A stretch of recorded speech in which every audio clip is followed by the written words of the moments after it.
You are listening to KSG Podcast. This is a short, crisp, concise, exam-oriented, edited editorial for civil services aspirants. In this podcast, we are going to talk about malaria outbreak in Himalayan region. Source for the content is Asia Roy's article for the Indian Express. Climate-driven extreme events will cause a significant increase in ill health and premature deaths, the latest IPCC report has said, as experts paint a grim picture of the impact of global warming. The report has further observed a shift in the distribution of malaria and dengue to higher altitude areas. The Intergovernmental Panel on Climate Change, that is IPCC, released its sixth assessment reports on impacts, adaptation and vulnerability online 28th of February 2022. In India, the IPCC has projected changes in the spatial distribution of malaria, warning of potential outbreaks in the Himalayan region besides the southern and the eastern states. As temperatures rise, the number of months suitable for transmission of malaria will grow. The report says, although in some areas transmission of the vector-borne disease will fall by the 2030s. Dr. Chandni Singh of the Indian Institute for Human Settlements, that is IIHS, who is one of the authors of the report's Asia chapter, said, and I quote her here, "With rainfall patterns changing, the range and distribution of vector-borne diseases is changing along with it, as well as the vector's ability to breed longer. As temperatures rise, the diseases are shifting northwards to higher altitudes, such as towards the Himalayas," unquote. As temperatures become too hot in some lowland tropical areas for the malaria vector to thrive, however, the report predicts an increase in diseases such as dengue and Zika.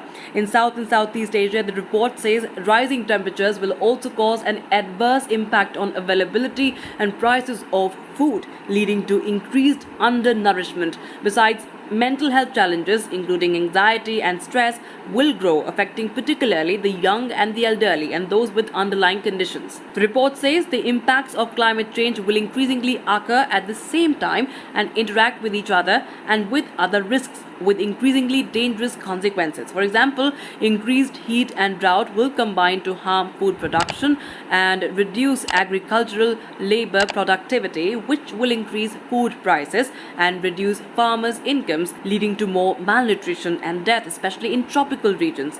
With more frequent hot days and intense heat waves, the report says heat-related deaths will increase in Asia. It says that in addition to all-cause mortality, deaths related to circulatory, respiratory, diabetic and infectious disease as well as infant mortality are increased with high temperature. Increases in heavy rain and temperature will increase the risk of diarrheal diseases, dengue fever and malaria in tropical and subtropical Asia. The report finds the spring pollen season start dates in northern mid-altitudes are occurring earlier due to climate change, increasing the risks of allergic respiratory diseases. The IPCC report goes on to say that increasing atmospheric concentrations of carbon dioxide and climate change are projected to increase diet-related risk factors and related non-communicable diseases globally and increase undernutrition, stunting and related childhood mortality, particularly in Africa and Asia. Higher atmospheric concentration of carbon dioxide reduce the nutritional quality of wheat, rice and other major crops, potentially affecting millions of people at a doubling of carbon dioxide.